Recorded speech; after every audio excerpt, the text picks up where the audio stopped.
At dahil nga sa patuloy na pangbabatikos ng mga kakamping at anti-Marcos kay President Bongbong Marcos sa kanyang kakayahan, sa inflation sa grumbling armed services sa sibuyas, isa nga raw siyang weak leader, Atty. Trexie Angeles, winakasin na ang pagpupumilit na isang weak leader si President Bongbong Marcos, ayon sa kanyang Facebook post.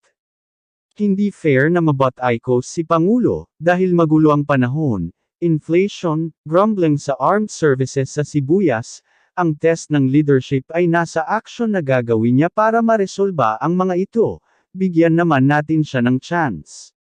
Pero bago tayo magpatuloy sa ating topic mga ka-Armor TV, kung hindi ka pa nakapag-subscribe, mag-subscribe ka na at i-click ang notification bell, para mas updated ka pa sa mga ilalabas kong mga videos.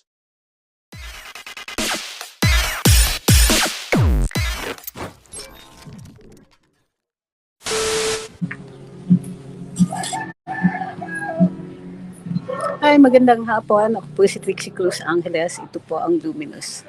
Sabi ni Sir Francis, patience is a virtue, it's not instant pansit canton. Correct. Magandang hapon. So, I've been looking at the comments dun sa ating page. At some point, we were arguing for a little patience to be extended to the president. Sabi ko, look, it's been 6 months. Well, what we have always been saying is, look, it's only been so many months. Hindi ba natin kakayanin na tiisin yung 1 year before we go overboard with the criticism? Kasi maraming madali mag-criticize. It's really hard to run the country. And it's hard to run the country ng with so much, how do you call this? So many comments from the peanut gallery. O sige, andyan na yung freedom of speech. And freedom of speech really allows us to correct the excesses of government, para i-check natin kung nalilihis na yung ating mga yung ating mga, how do you call this, officials. So we do that. Ang freedom of speech is the check to the government excesses. It's the check to our government officials para kung napapariwara sila na naliligaw ng landas, may pagkakataon tayo na pigilan o i-correct ito. However, why are we arguing for patience? Because we need to give them time. Ang nangyayari kasi is nako-compare itong Pangulo natin with the previous administration. Of course, we're free to do that, di ba? Wala namang masama dun sa pagko-compare. Pero para sa akin, once in a lifetime ang Pangulong Duterte. Any comparison to him would be already unfair. Kumbaga, he brought us to the point where we raised our standards for action on the part of government. And it's so hard to go back dun sa mga dati nating expectations. O sige, andyan na tayo dun. However, with this president, he has to, he has to continue it. He has the burden of coming after a really good president, and now he has to navigate the country or steer the country into the post-pandemic uncertain future. At the time na may giyera sa Ukraine, may runaway inflation, some parts of the marketing mechanism with regard to our agriculture is completely broken down. Just because there was a Duterte before doesn't mean that things are okay, that everything has been fixed. In fact, mas mahirap pag sumunod ka dun sa isang presidente na ganun kagaling. Diba? Ang taas ng expectations, which is why we argue for patience.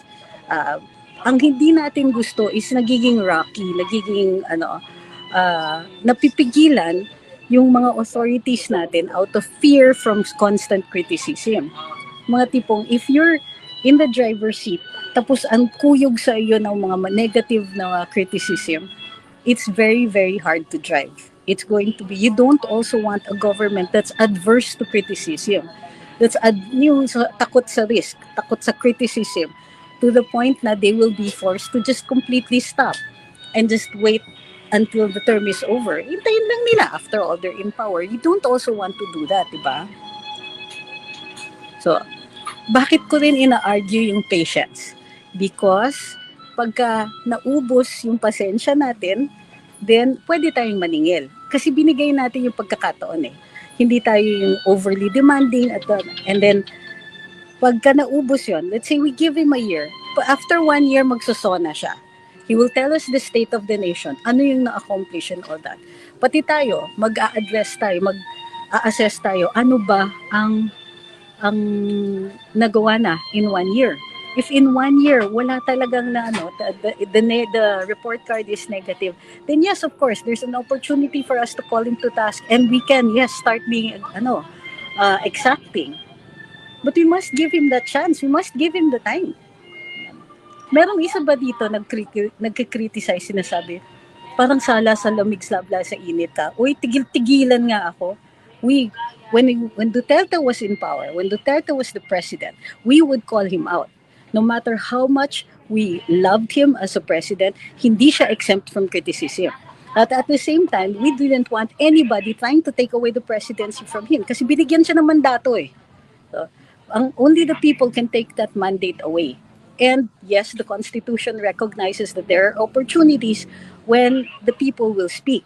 But this is not the time for it, and it is not even the time for talking about it. Now is the time for allowing him as much leeway as possible to fix government, to fix the system. If he doesn't, o di sige. 'Di ba? Maningil tayo. Pero yung you don't give him the leeway, you don't give him room, and you don't give him the time, then ano yung basis natin for such exacting standards? Sabi ni MV Mountain, lazy conductor directing old and aging orchestra. What does that mean? Ang punto ko dito is, if we give him every opportunity and the leeway to be the leader that we want him to be, pwede tayong maningil later on. Diba? Sabi ni Ma'am Pina, yes, meron background music po. Hindi nga ako naka-mic ngayon eh.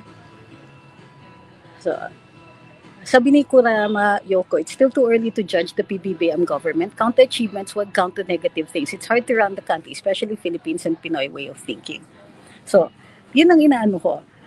It doesn't mean that we have to stop criticizing. Hindi naman natin hinihikayat yun. On the contrary, yung criticism is a healthy way of checking our government. Pero naman, wag naman yung criticism to the point na unfair. Na there's no way he's going to be able to come up with that standard. Yung mga tipong, kasi si Duterte noon, ganito yung ginawa. Oo, pero si Duterte yun, ang swerte natin. Once in a lifetime we get a Duterte. Ang swerte-swerte na natin doon. But this is a different president and he will be doing things his own way. So, tingnan natin, if nagkakamali siya, by all means, let's criticize. Kaya nga nagtataka ako dito sa mga nagsasabing sala sa init, sala sa lamig. Hindi, we never stop criticizing our government, but the criticism must be fair. Ang kapal naman ang mukha natin, magka-criticize tayo, walang basihan. Mag-criticize tayo na wala naman tayong nakikitang pagkakamali, na tama naman yung ginagawa. Hindi naman pwede din ganun. Diba? It's not criticism is allowed, nasa saligang batas natin yan. Pero naman, if you want to do something for the country, your criticism must be fair. Para merong nagagawa. Merong the government is aware of which direction you want the president to steer. Or if you think na napapariwara siya, Mr. President, I think you're going over the cliff. Alam nga naman din natin i-call out yun. Hahayaan na lang ba natin that he drives over the cliff and takes the entire country with him? Di ba that's also that abrogates our responsibility and obligations. May obligasyon din tayo bilang mga mamamayan ng bayan. Part of that is to check our government kasi tayo yung naglagay sa gobyerno na yan. Tayo yung nagbigay ng mandato. At dahil tanggaling sa atin yung power, tayo din yung mag-check ng power na yun. Yun, sabi ni na Ma'am Margaret, well, I agree. Iba si Duterte, iba si PBBM. Ang sa akin is, if we don't give him a chance to prove himself, to show that he can do all of these things, hindi natin siya masingil eh. Kailangan, bigay natin yung pasensya, bigay natin yung konting pasensya. Para pag naubos yan, binigyan natin siya ng oras to deliver accomplishments, pwede tayong maningil. Sir, sabi nyo ganito, it's been a year. It's been 2 years. May mga ganyan eh. Nakadalawang taon na. Ano nangyari na sa ganito? O, di ba pwede tayong maningil? Pero yung tayo na hindi pa tapos yung mga appointments. Maraming may mga iniintay tayo after the 1 year period. Merong we are trying to steer out of the pandemic, the economic reverses of the pandemic. Kabalasang palad, may gera pa. May nagra-runaway inflation. The system of marketing in our agricultural sector is completely screwed. So kailangan pang ayusin yung mga yan.